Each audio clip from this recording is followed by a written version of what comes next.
भीषण गर्मी के इस दौर में कोरोना संकट से जूझ रहे लोगों को पेयजल संकट से भी जूझना पड़ रहा है। शहरी क्षेत्रों में भले ही पेयजल की सुविधा हो, लेकिन ग्रामीण क्षेत्रों में लोगों को पानी के लिए परेशान होना पड़ रहा है। उन्हें 2 से 3 किलोमीटर दूर से पानी लाने के लिए मजबूर होना पड़ रहा है। पानी के लिए सुबह से परेशान होने वाली महिलाओं और बच्चों के यह दृश्य मंदसौर जिले की मल्हारगढ़ तहसील के मुंडली गांव के हैं, जहां ग्रामीण जनों को दिन भर पानी के लिए सुबह से ही इस तरह परेशान होना पड़ता है।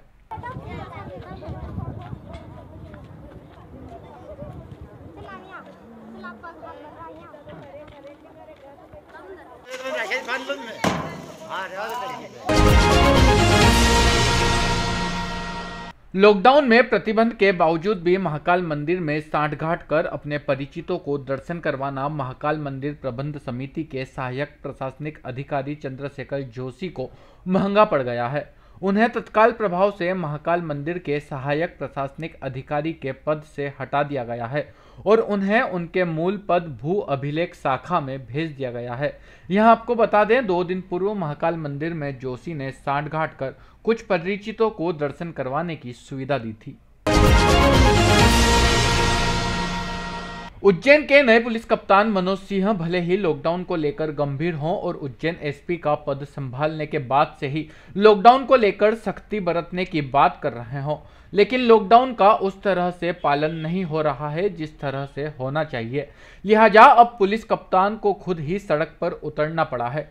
गुरुवार को उन्होंने खुद सड़क पर उतरकर लॉकडाउन की हकीकत जानी तो दंग रह गए, क्योंकि लॉकडाउन औपचारिकता साबित हो रहा था। लिहाजा एसपी ने बगैर परमिशन के घूम रहे लोगों के खिलाफ तो कार्रवाई की और उनके वाहन भी जब्त किए। परमिटेड एक्टिविटी के अंतर्गत जो लोग शहर में चल रहे हैं उसके आड़ में मुझे लग रहा था कि कुछ ऐसे लोग घूम रहे हैं जिनका ना कोई पास है ना कोई आवश्यक काम है, लेकिन जो एक्टिविटियाँ परमिशन दी गई है कलेक्टर साहब द्वारा, उसके आड़ में कुछ लोगों के मूवमेंट की सूचना मेरे पास थी।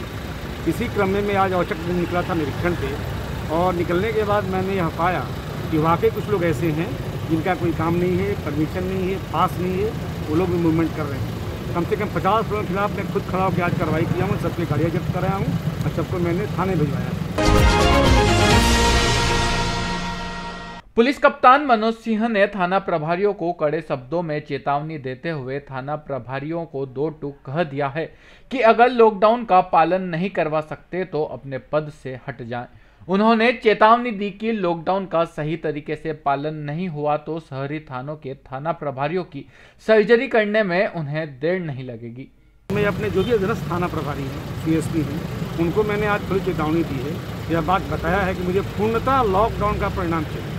अगर इसमें कोई लापरवाही हुई तो मैं इनके खिलाफ भी कड़ी कार्रवाई करने वाला हूँ। लॉकडाउन का जो भी उल्लंघन करेगा और जो पालन नहीं करवा पाएगा उसके खिलाफ मैं बहुत सख्त कार्रवाई करने वाला हूँ। मैं आज के बाद बिना बताए और निकलने वाला हूं, खुद चेक करूंगा ताकि सख्ती से इसका पालन कराया जा सके। लगातार 2 महीने से लॉकडाउन में दिन रात एक ही तरह की ड्यूटी कर उब चुके पुलिस अधिकारियों और जवानों को अब रिचार्ज करने की आवश्यकता महसूस होने लगी है। गुरुवार को इसी कड़ी में पुलिस कप्तान मनोज सिंह के पहल पर पुलिस कंट्रोल रूम में मोटिवेशनल सेमिनार का आयोजन किया गया, जिसमें बाल योगी उमेश नाथ जी महाराज ने पुलिस अधिकारियों और कर्मचारियों में उत्साह और ऊर्जा का जोश भरा। कोरोना वायरस जो है, इससे डरो मत, डरो मत, झुको मत और रुको मत। अपनी सुरक्षा अपने आप को करनी है, उसके साथ हम लोगों की सुरक्षा भी कर पाए, ऐसा हमारा मन बना रहे। और अगर हमारा आत्मिक मन मजबूत रहेगा तो पक्की बात है कि हम सितंबर के लास्ट वीक तक इसको इस पूरे देश से बाहर कर देंगे, ऐसा मेरा मन कहता है। ऐसी भगवान महाकाल से प्रार्थना करता हूँ। शासकीय और निजी अस्पताल संचालक को अब किसी मरीज की इलाज के दौरान मौत होने पर नॉन कोविड-19 मृत्यु प्रमाण पत्र जारी करना होगा। कलेक्टर आशीष सिंह ने इसके निर्देश जारी कर दिए हैं। कलेक्टर के मुताबिक जिले में शासकीय एवं निजी अस्पतालों में व्यक्ति की मृत्यु होने की दशा में अस्पताल संचालक की जिम्मेदारी रहेगी कि वह व्यक्ति का नॉन कोविड संबंधी प्रमाण पत्र जारी कर विधिवत कोरोना कंट्रोल रूम एवं पुलिस कंट्रोल रूम को सूचना कर अवगत करवाएं। लॉकडाउन में गरीब और जरूरतमंदों का भोजन वितरण कर रहे कांग्रेसी विचारधारा से जुड़े सुनील जैन ने सेवा कार्य करने के साथ पूर्व प्रधानमंत्री राजीव गांधी को श्रद्धांजलि अर्पित की। इस दौरान उन्होंने पूर्व प्रधानमंत्री राजीव गांधी की तस्वीर रख घास मंडी चौराहे पर मजदूरों के बीच उन्हें रोजाना की तरह खाद्य सामग्री बांटी।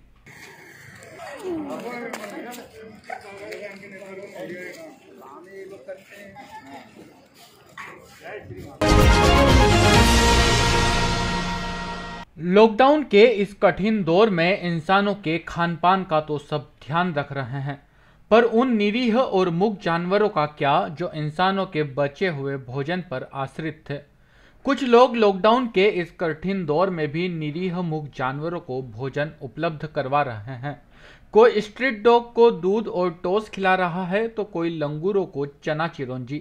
वहीं कुछ लोग नियमित रूप से रामघाट जाकर मछलियों को आटे की गोलियां भी खिला रहे हैं।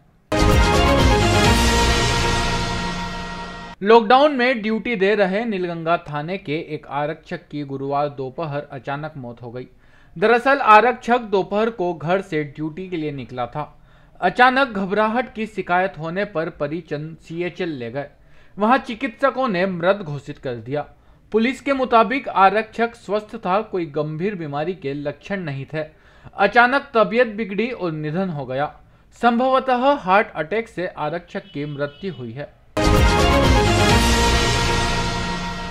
गुरुवार को छिपरा नदी में मिली एक लाश को लेकर नीलगंगा और नानाखेड़ा पुलिस के बीच सीमा विवाद चलता रहा।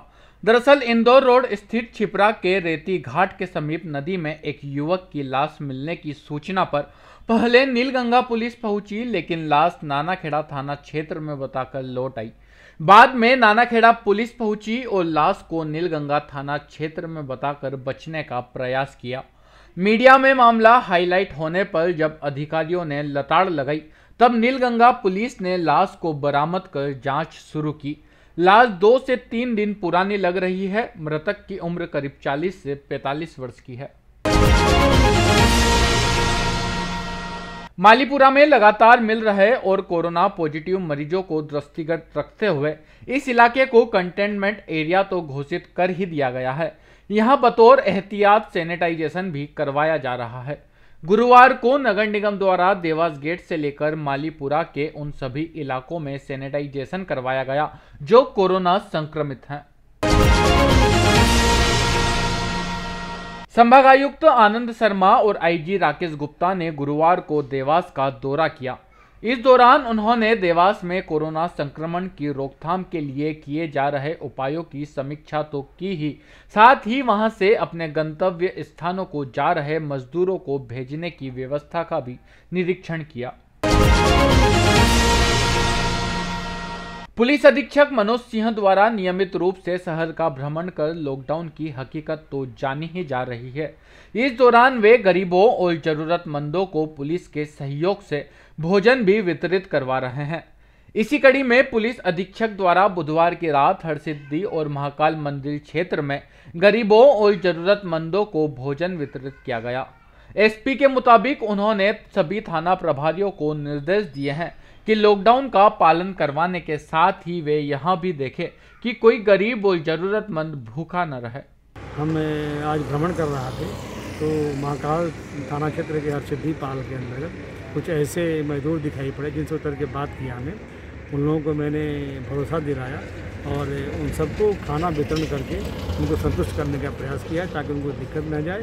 तो ऐसे लोगों को हम निगाह रखते हैं कि ताकि बाबा महाकाल की नगरी में कोई आदमी बिना खाए बिना खाना के रात में सोए नहीं। कोरोना संक्रमित मरीजों के इलाज के लिए चिन्हित किए गए RD गार्डी मेडिकल कॉलेज में शुक्रवार से प्लाज्मा थेरेपी की शुरुआत हो जाएगी। गुरुवार को इसको लेकर मेडिकल कॉलेज में कलेक्टर, SP, IG व संभागायुक्त ने डॉक्टर्स के साथ एक बैठक की और फैसला लिया कि शुक्रवार से मेडिकल कॉलेज में कोरोना संक्रमित मरीजों के लिए प्लाज्मा थेरेपी का इस्तेमाल किया जाए। यहां आपको बता दें कि प्लाज्मा थेरेपी में अब तक कोरोना वायरस से ठीक हो चुके मरीजों के ब्लड से प्लाज्मा लेकर संक्रमित मरीजों के इलाज में इस्तेमाल किया जाएगा। बड़ी खुशी की बात है कि उज्जैन में इसको विगत दिनों में अनुमति मिली थी प्लाज्मा थेरेपी को करने के लिए आरडी गाड़ी में, और कल से प्लाज्मा थेरेपी पे एक्चुअल काम वहाँ पे शुरू भी हो रहा है।